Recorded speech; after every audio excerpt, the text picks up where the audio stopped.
Jharkhand youth federation के द्वारा सलैया में हाफ मैराथन दौड़ का आयोजन। पर्यावरण संरक्षण को लेकर लोगों में गंभीर होना बहुत ही जरूरी। विधायक अंबा प्रसाद। पर्यावरण संरक्षण जागरूकता को लेकर झारखंड यूथ फेडरेशन सलैया के द्वारा हाफ मैराथन दौड़ का आयोजन किया गया। विधायक अमित कुमार यादव समेत अन्य अतिथियों ने माधोपुर से हरी झंडी दिखाकर प्रतिभागियों को रवाना किया। कार्यक्रम में मुख्य अतिथि बड़कागांव विधायक अंबा प्रसाद, बरकट्ठा विधायक अमित कुमार यादव, पूर्व विधायक जानकी प्रसाद यादव, जीप सदस्य कुमकुम देवी, कटकमदाग जीप सदस्य प्रियंका कुमारी, आदर्श युवा संगठन अध्यक्ष गौतम कुमार, कांग्रेस ओबीसी प्रकोष्ठ प्रदेश महासचिव डॉक्टर प्रकाश कुमार, गुरुकुल शिक्षक संस्थान हजारीबाग निदेशक JP Jain, divine public school निदेशक आईपी भारती, सांसद प्रतिनिधि केदार साव, मुखिया गोपाल प्रसाद मुख्य रूप से उपस्थित थे। 12 किलोमीटर के मैराथन दौड़ में कुल 250 प्रतिभागियों ने भाग लिया, जिसमें से प्रथम अर्जुन टुड्डू जमशेदपुर, द्वितीय पवन सिंह हजारीबाग और तृतीय स्थान पर राकेश महतो धनबाद रहे। संगठन की ओर से प्रथम विजेताओं को 11,500, द्वितीय को 7,500 और तृतीय विजेता को 4,000 नगद राशि और ट्रॉफी देकर अतिथियों ने सम्मानित किया। साथ ही चौथे स्थान से लेकर 10वें स्थान तक पहुंचने वाले प्रतिभागियों को ट्रॉफी देकर सम्मानित किया गया।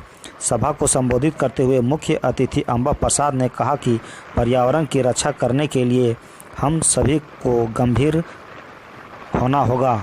आज धरती पर जितनी भी जीव जंतु हैं वह ऑक्सीजन के बिना नहीं जी सकते। उन्होंने पिछड़ी जातियों के लिए सरकार से 27% आरक्षण की मांग को लेकर मुहिम चलाने में लोगों से समर्थन की अपील की। कार्यक्रम को सफल बनाने में संगठन अध्यक्ष सौरव कुमार, सचिव मनोज कुमार, कोषाध्यक्ष विकास कुमार, रंजन कुमार, मुन्नालाल प्रसाद, मुकेश दास, अशोक कुमार, मुन्ना दास, अजित कुमार, मंडल परमेश्वर, उमेश प्रसाद, पंकज पंडित समेत झारखंड यूथ फेडरेशन के आदि सदस्यों ने महत्वपूर्ण भूमिका निभाई।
कई बर्फीला जगह से जूझ रहे हैं, कभी तेज बारिश, कभी सुखाड़ से जूझ रहे हैं। तो अब ये हाई टाइम हो गया है। अभी कोविड भी हम लोग को बहुत कुछ सिखाया है, तो अब लोगों को समझना चाहिए और ज़्यादा से ज़्यादा एक पेड़ नहीं से काम नहीं चलेगा। वो पुराना समय होता था जब हमारे दादा लोग बोलते थे एक पेड़ लगाओ।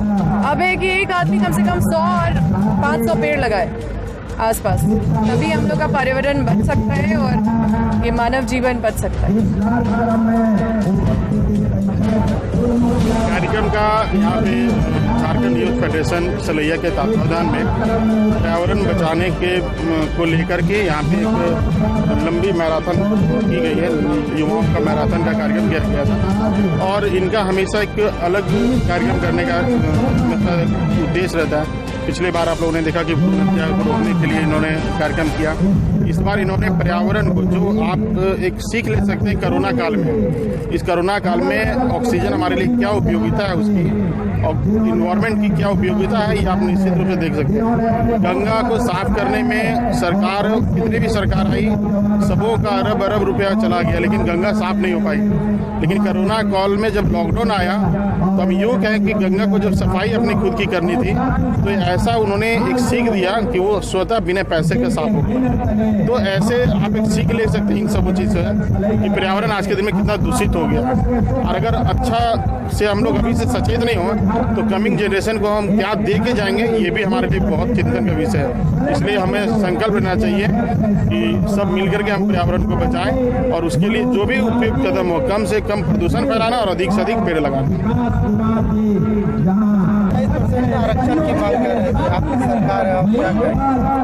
देखिए, अब बहुत ज़रूरी हो गया इस लड़ाई को लड़ना, और हमें जब स्वतंत्रता सेनानियों ने साथ मिलकर जो संविधान बनाया, जो कॉन्स्टिट्यूशन की रचना की, तो उसमें असमानता की जो लकीर है उसको मिटाने की बात की थी, वो सपना देखा था। तो उसमें पंडित जवाहरलाल नेहरू भी थे, हर वर्ग के, हर जाति के लोग थे, हर धर्म के लोग थे, सब मिल के तय किए थे कि आरक्षण मिलना चाहिए। पुराने राजा महाराजा जो मतलब अपना अपना राज्य चलाते थे, उनका भी सोच था कि आरक्षण मिलना चाहिए, और कई लोग आरक्षण भी दे देते पिछड़े को। तो ये सदियों से चलता आ रहा है, और हमारे राज्य में 14% आरक्षण जब से झारखंड बना है 20 साल हो गया।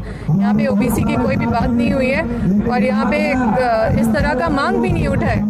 तो अब हमारे युवा जो वंचित होते जा रहे हैं, पिछड़े वर्ग के, उनको नौकरी नहीं मिल पा रही है, नौकरी में जगह नहीं मिल पा रही है, दूसरी जगह कई महत्वपूर्ण जगह में आरक्षण नहीं मिल पा रहा है। तो ये बहुत गंभीर समस्या है हमारे राज्य के लिए, और जिसके लिए हम लोग ये मांग कर रहे हैं कि दूसरे राज्य में कोई भी ऐसा राज्य नहीं है जिसमें 27% से कम आरक्षण है, झारखंड को छोड़ के। तो कम से कम 27% आरक्षण तो होना चाहिए, ज़्यादा से ज़्यादा होना चाहिए जनसंख्या के अनुपात में। युवाओं के रोजगार के लिए आपकी सरकार क्या कर रही है? अभी तक देखिए, हर दिन सरकार अपने स्तर से प्रयास कर रही है, और आपको पता है कि ऐसे चुनौतियों का सामना करना पड़ा सरकार बनते ही, कोविड का और कई ऐसे चीज़ का। जब सरकार बनी तो पता चला कि बीजेपी सरकार ने ऐसे ऐसे इंफ्रास्ट्रक्चर खड़े कर दिए जो आज उसका यूज़ भी नहीं होता है, उसमें पैसे लगा दिए गए, और खजाना खाली था हमारे सरकार के समय। अभी जितने भी रेवेन्यू को संग्रह करके कोशिश किया जा रहा है कि युवाओं को रोजगार दिया जाए, वैकेंसीज को भरा जाए, जो हर आए दिन में नोटिफिकेशन जारी किया जा रहा है, उस पर वर्किंग किया जा रहा है।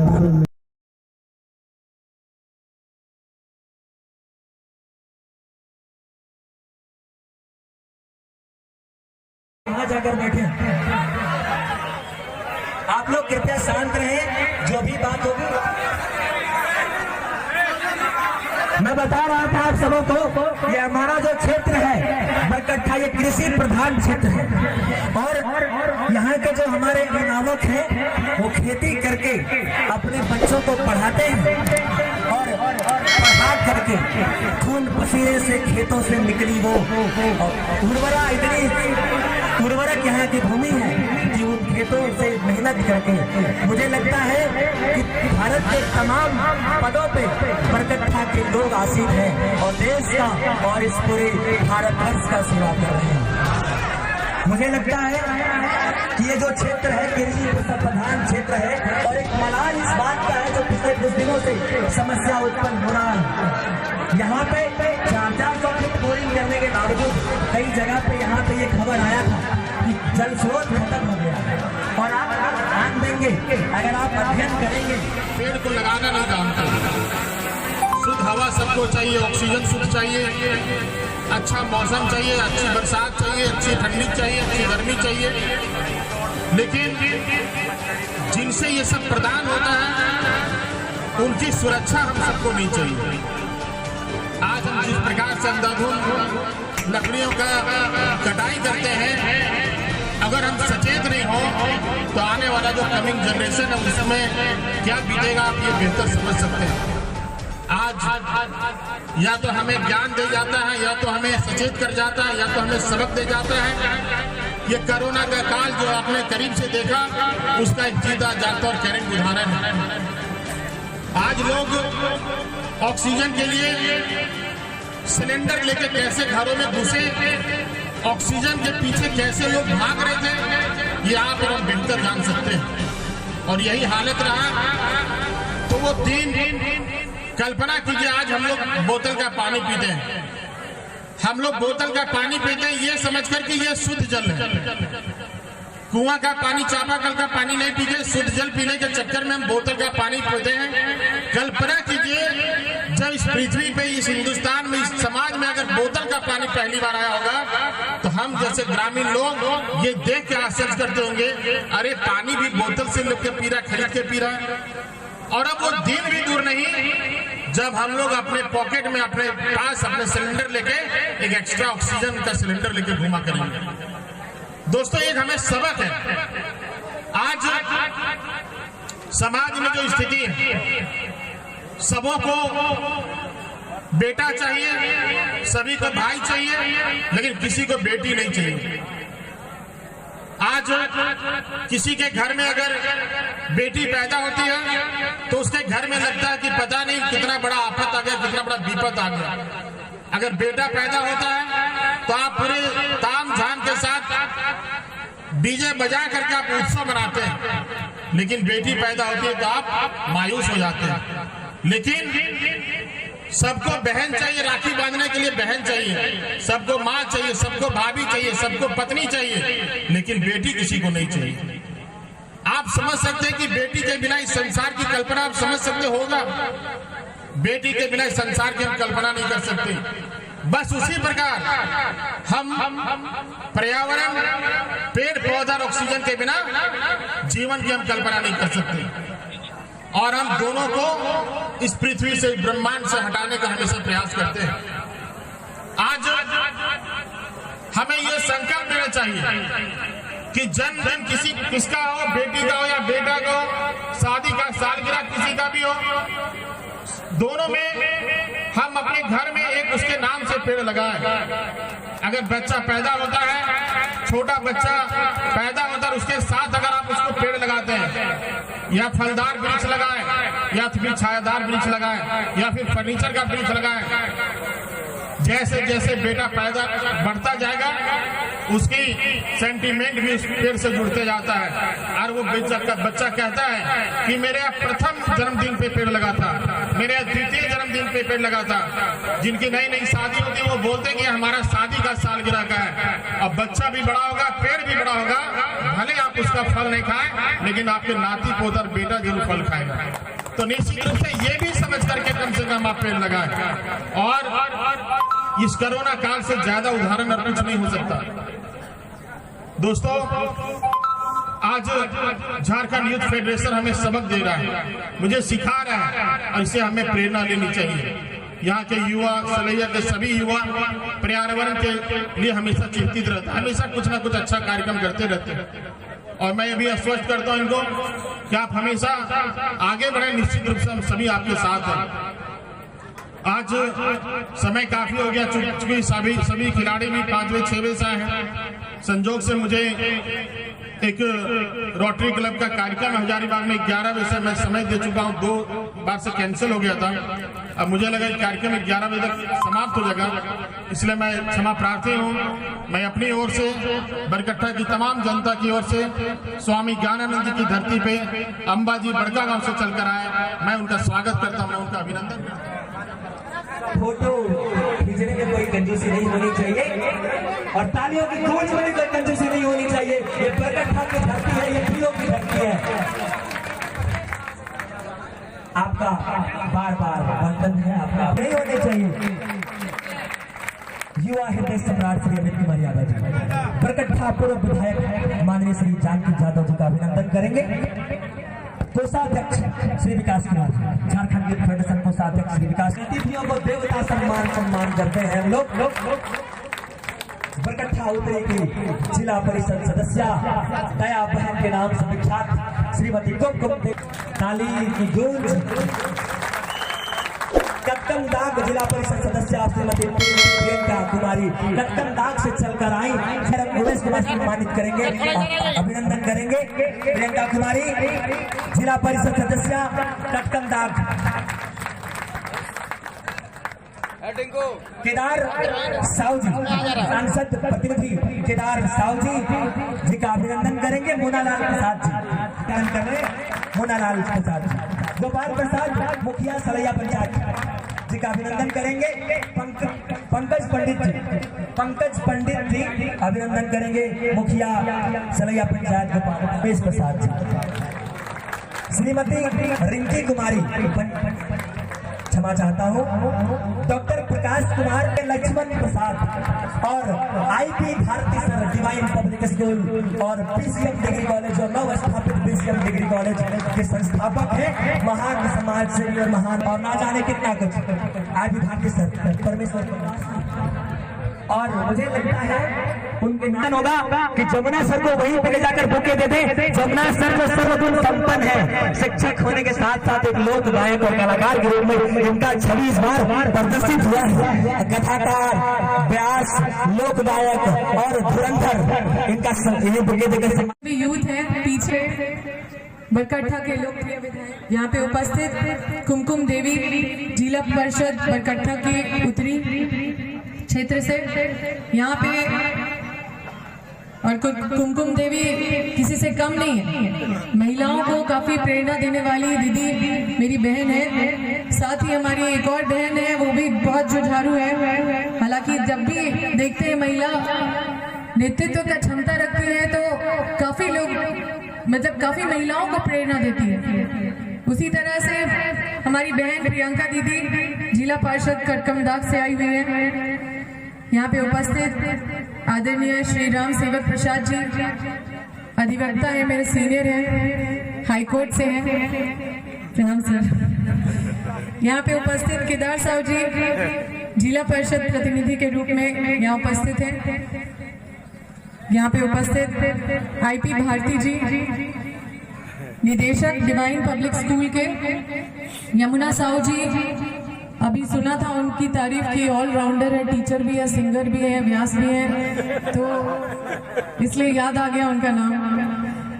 यहाँ पे उपस्थित गौतम कुमार मेहता जी आदर्श युवा भी प्रबुद्ध लोग हैं। जितने भी महान जो लोग हैं जिनके बारे में हम लोग पढ़ते हैं, उनको आइडल मानते हैं, उन लोगों ने भी युवाओं को बहुत महत्व दिया है।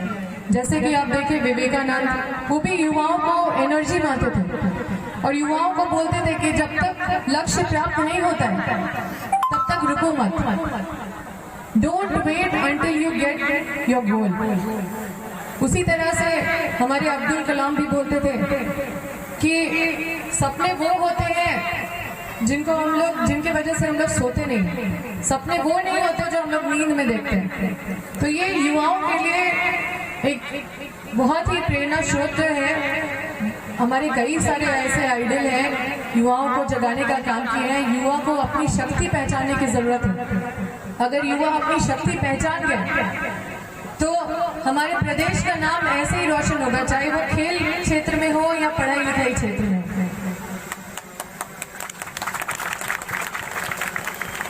मैं युवाओं से कहना चाहती हूँ कि कोई भी क्षेत्र में आप लोग बड़े सपने देखें। आप देखिए मिलिंद सोमन भी एक ऐसे व्यक्ति हो गए हैं, व्यक्तित्व हो गए हैं कि जिनका आज मैराथन फील्ड में कितना नाम हो गया।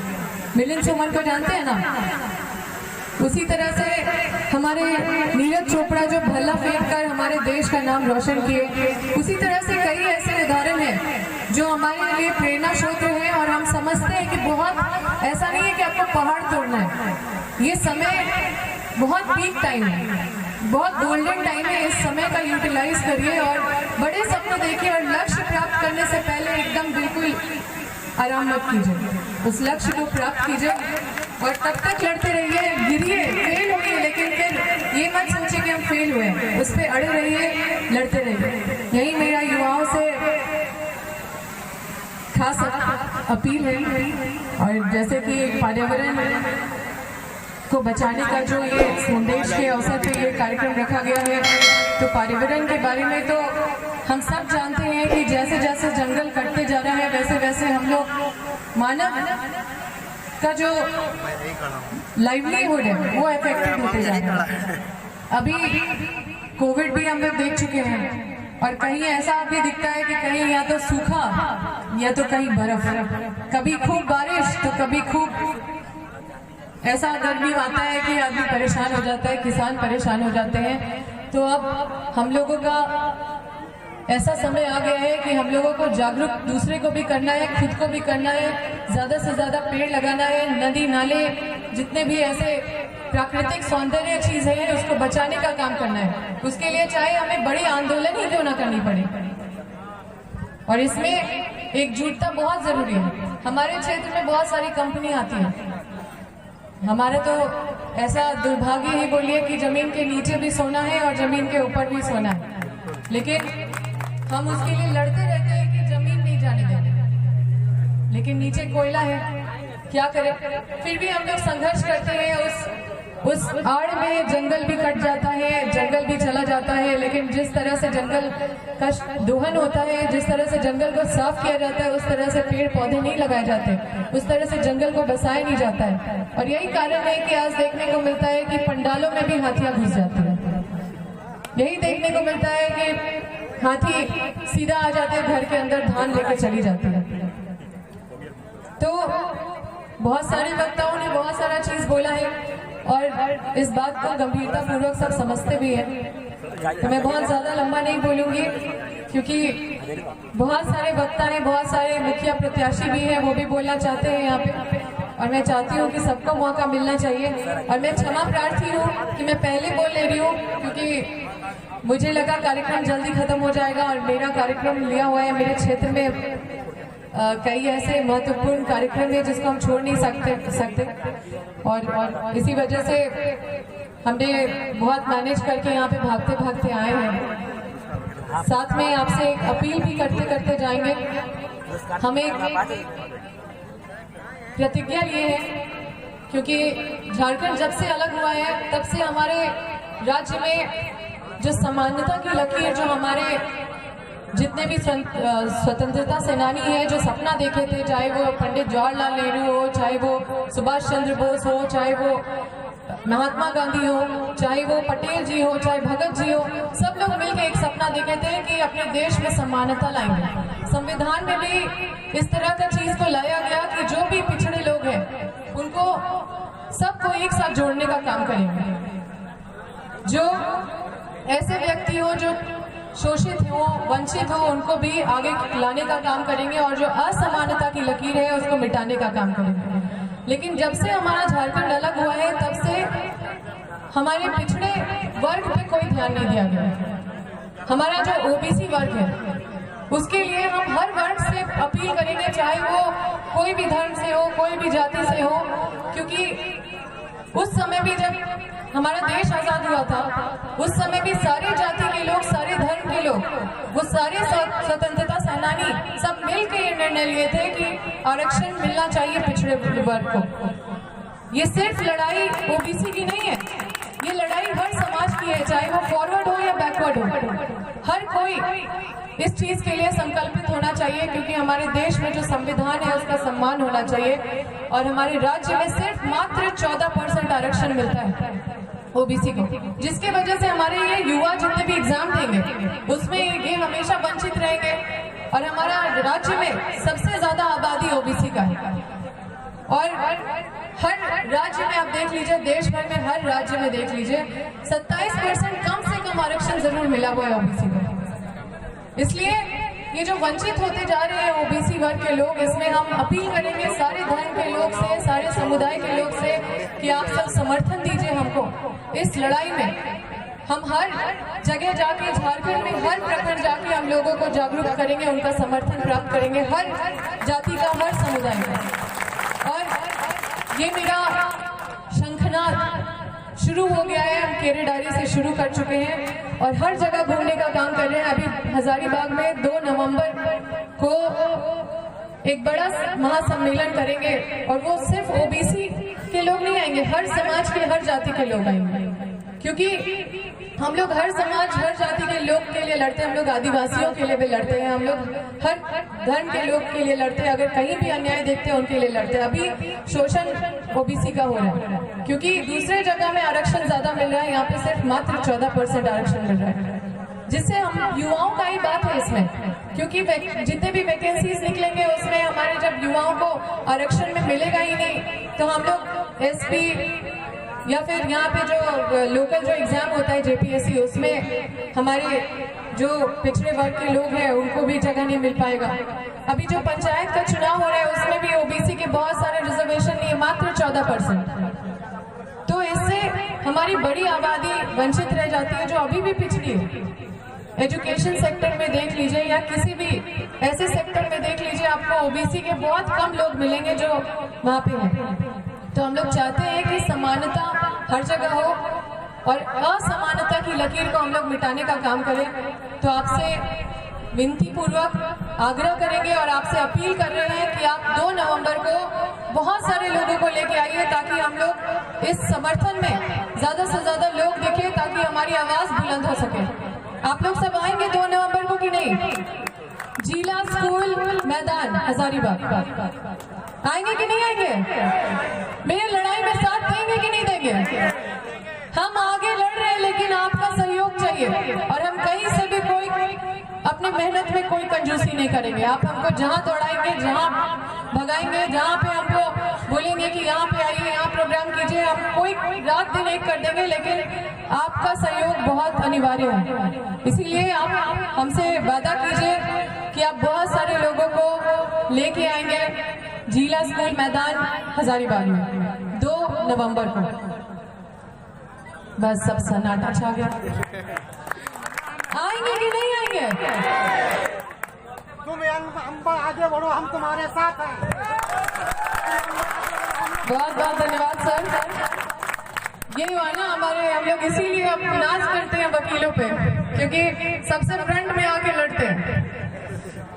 आएंगे कि नहीं आएंगे 2 तारीख को बताइए? विधायक जी भी आएंगे कि नहीं आएंगे?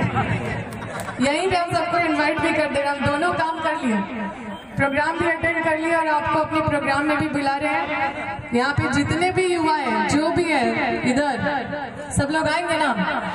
अकेले नहीं आएंगे, 100 आदमी को लेके आएंगे ना? आप सभी का बहुत बहुत धन्यवाद।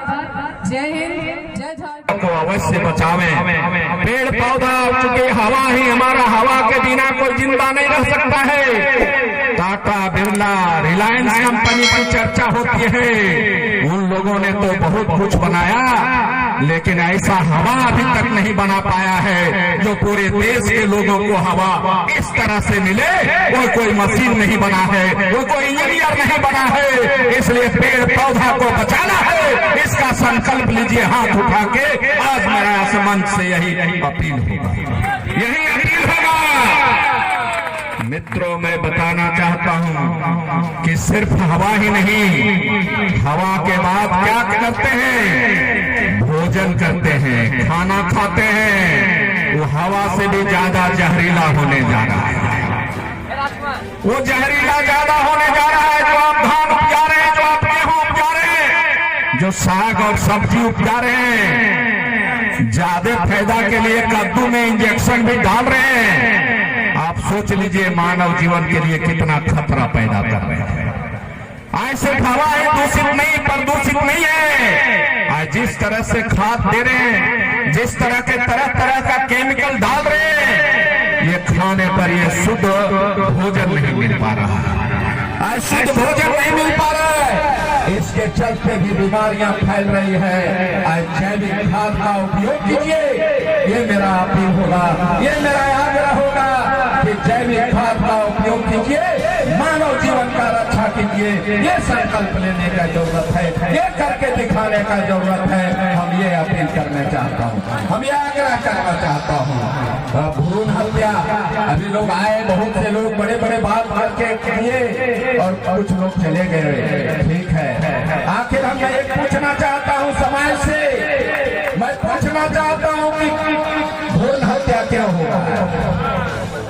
बेटियों को क्यों मारा जा रहा है जन्म से पहले? इसको ढूंढना होगा। जब तक इस समस्या का समाधान नहीं होगा तब तक भ्रूण हत्या नहीं रुकेगा।